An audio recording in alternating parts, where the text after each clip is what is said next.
Hello, dear subscribers of the YouTube channel Politvizia.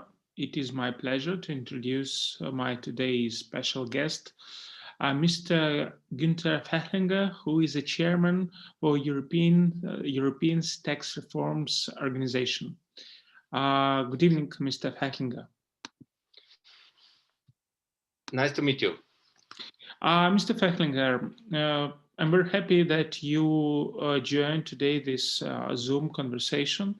You were and still you are a great supporter for, let's say, European integration of Ukraine.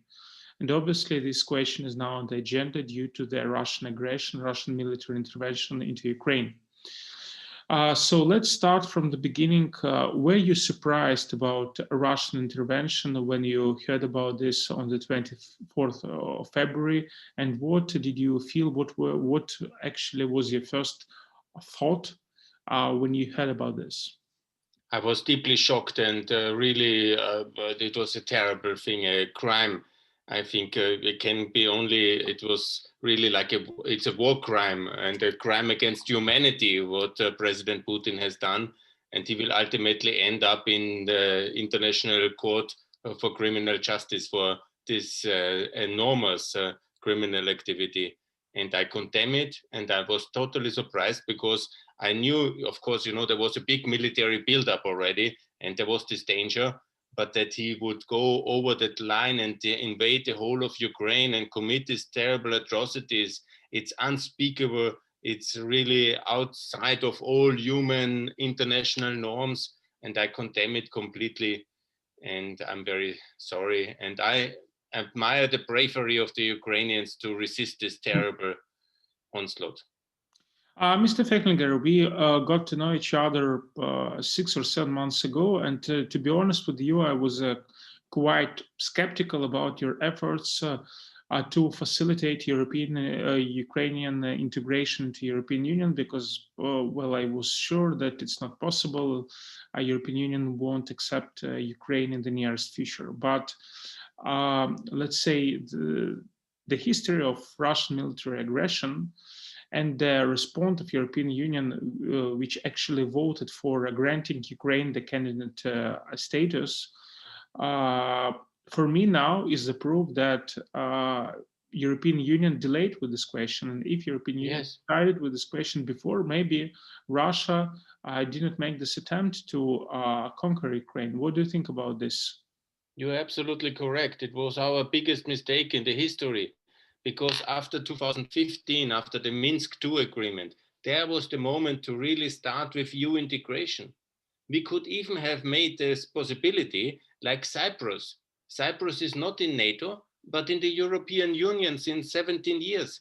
And it's very successful, peaceful, and beautiful island. Many people know it, and it works very well. So we could have easily integrated Ukraine, the whole of Ukraine, the whole country, into the European Union, and even Russia would not have had such a kind of a reason. But most of the money is parked in the European Union. Russia is and the EU. We are not enemies. We were not, but we are now. I want to make it very clear because this attack on a partner country of Europe is an attack on all of us. Now this is the Rubicon which Putin has done. But it was entirely possible in the last 8 years to integrate Ukraine. It's only a political decision, but it has completely been blocked by Germany and France, which were always saying we have to be nice to Mr. Putin, we don't have to provoke him. No, he wants to have Ukraine, we cannot integrate it in the European Union, we have to reject Ukraine for 8 years. And now we pay the price of our failed policy because now Putin simply wants to take it completely. And we have now ultimately to fight for Ukraine. And this is a complete disaster of our 8 years of failed policy. Why does the European Union always procrastinate? Look, I'm a very pro-European person. My whole life I work for Europe and for European institutions, and I worked in the European Parliament. But it makes me desperate from time to time that the further we come to East, we are getting so afraid of Putin. On the one hand is fear, And the other thing is also that Putin systematically is buying our politicians, especially since 2005-6. Yeah, he has systematically started from Schröder to Schüssel to undermine the whole political structure, because with all the riches of Siberia, he takes it, forms it into money, and then he buys systematically policymakers. And this is now the price the Ukrainians are paying for the failed policy of the last years. And why we always take so long? Yeah, because of a mixture of fear and of a mixture of also because we are rich already and we are secure because we live under the American umbrella. You know, the Americans are securing us under the nuclear umbrella. So we are getting a bit lazy. And that's this unfortunate situation. And we have now, under this disaster, we really have to change our policy and get Ukraine fully into NATO and in EU, I think so, because we should really support the heroes of Kiev and of Kherson and Mariupol, the poor people who are now bombarded by the Russian artillery. And we should now live up to the promises and really fully integrate you and support you much more. Mr. Fehlinger, you know, the general psychology of the person and the society reveals in the fact that we quickly adjust to, let's say, to challenges and to world news, especially if it does not directly penetrate us. Obviously, European Union reacted very uh, smoothly and introduced sanctions against Russia. Also, European Parliament summoned to give a concrete European perspective towards Ukraine, but still, let's say, time pass, and obviously Europeans, become adjusted to this conflict. What do you think? What Ukrainians have to do in order to keep this conflict sharp to Europeans and to European bureaucracies? So to make European Union think and feel that they have to do much work on their side to help Ukraine. Naja, I think you cannot do it better than President Zelensky. He is the perfect president for this very difficult time. He is a master of the communication and his videos and his spirit. He's probably at the moment the most popular man on this planet. He is a hero of Europe and he is amazing. So that's really excellent. What the Ukrainians in general can do, be active on social media and photograph and post every crime you see, every Russian tank you see, share it on the social media, because this is really creating a very accurate picture of the immensity of the crimes of Russia in Ukraine today. And that's very helpful for the media, for the politicians, for everybody.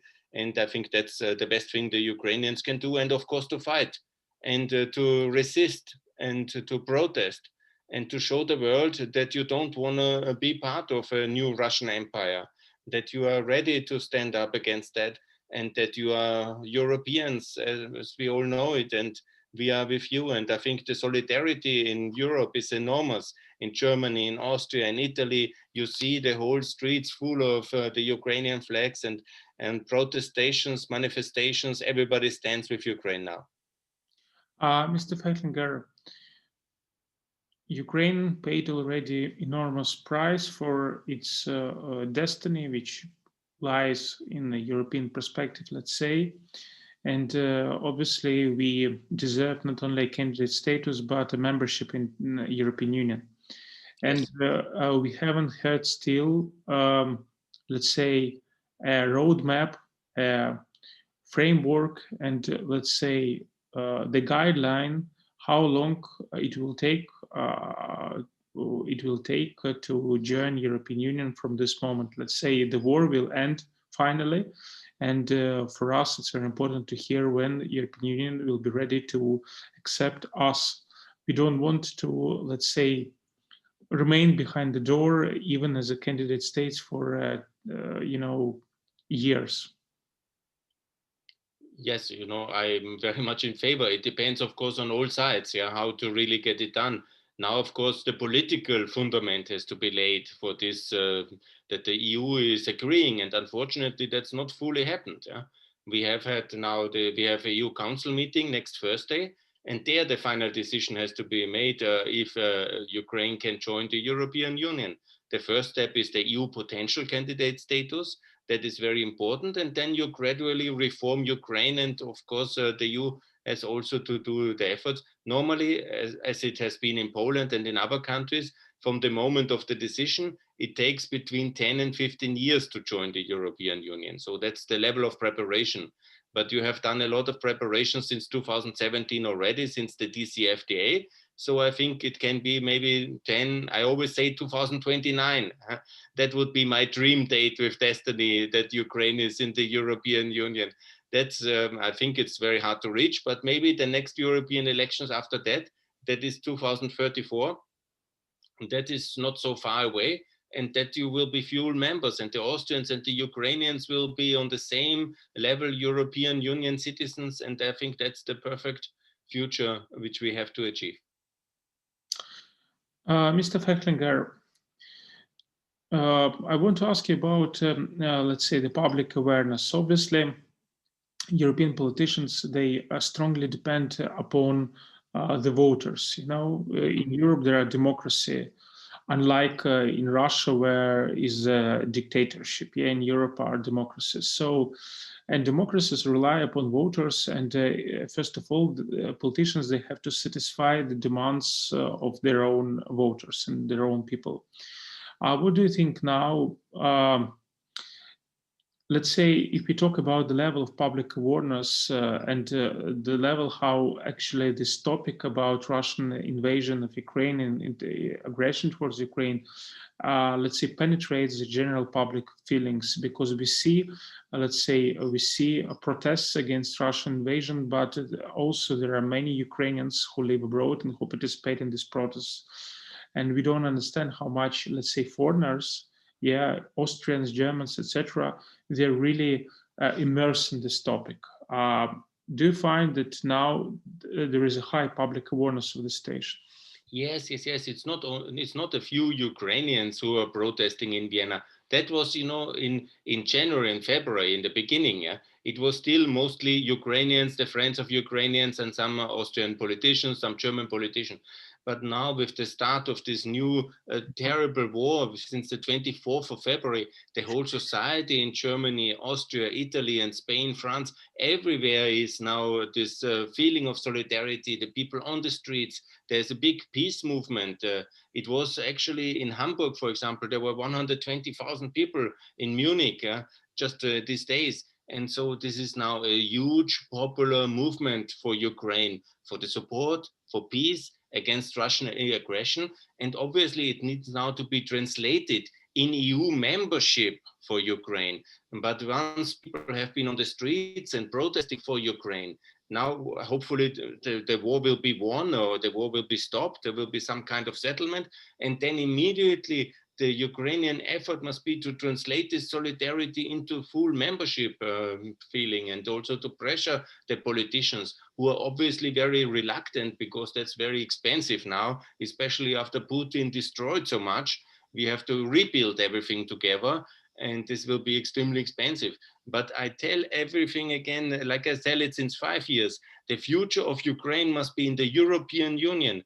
You cannot live somewhere as a buffer state. Always there will be the threat of Russian invasion on your head. If you are not secure, you will never be safe. So you must be in the European Union. It's the only way for Ukraine to be stable in the future. Mr. Fehlinger, and last question I would like to ask you. This is regarding the perception of Putin in Europe. Yeah. Now, actually, Putin is acting very aggressively as a dictator, and obviously, in Ukraine, we treat Putin as a Hitler, because after Hitler, only Putin tried to invade Ukraine. You know, so for Ukrainians, Putin is really a Hitler. You know. If we talk about, let's say, European public, European societies, do they understand that Putin represents a threat not only for Ukraine, but generally to the European order, to European prosperity, to the daily lives of Europeans? and not only Baltic states, but actually, let's say, Eastern European states, bearing in mind that one of the Putin's demands is to go back to, let's say, NATO's territory up to 1997. So what do you think? Is now Putin became, for European societies, for European people, the second Hitler? It's more like Stalin. We see him more like Stalin in our views. I think most people see him as the inheritor of the Soviet Empire.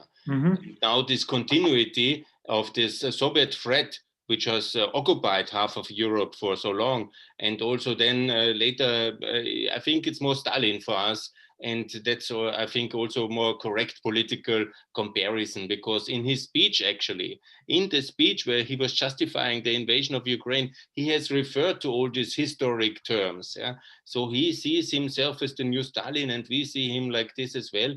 And he is now officially, I think, the most accurate description in political kind of conscription. When you describe him with personalities of the last 30 years, because Stalin and Hitler, it's a long time ago, but it's more Milosevic. For me, the logic is that he is very much like Milosevic, the president of his union, which is crumbling in the past. He wants to gain the land. He wants to chase away everybody who doesn't like him, because that's what's happening. He wants the Ukrainians to leave the land. He wants to drive millions of people outside of Ukraine in order to settle it with people from Russia. And this is like he did it in Crimea. And this is exactly the war criminal like Milosevic. He did the same in Croatia, in Slovenia, in Bosnia, in Kosovo. And so for me, and that's what I believe in, and is most accurate, is the Milosevic of our time is Mr. Putin. And he will end up, like Mr. Milosevic, in the International War Crime Tribunal.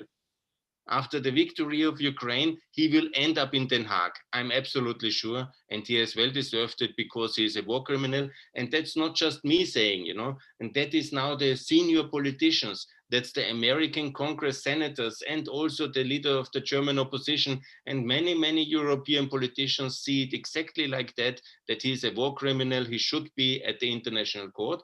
And you have to imagine, since 2000, when he came to power, or in 99, Mr. Putin has invested millions and millions of euros in European publicity. He has bought politicians, he has done television stations in Europe, and so on and so on. And he would try always to be popular, despite all his crimes in Syria, Chechnya, Georgia. But within this week, he is the most unpopular and evil personality in European public awareness. He has lost every support. Yeah? Nobody in the European politics can talk positively about him. You will not see any personality who goes in television, not from the extreme right, extreme left, nobody who he has bought, nobody is with him anymore because of these crimes and atrocities now in Ukraine, and nobody ever will. He is on the way out, he is in the decline, and his disastrous war against Ukraine will be the end of Putin. Mr. Fehlinger, you mentioned Milosevic, and you provoked the last one question.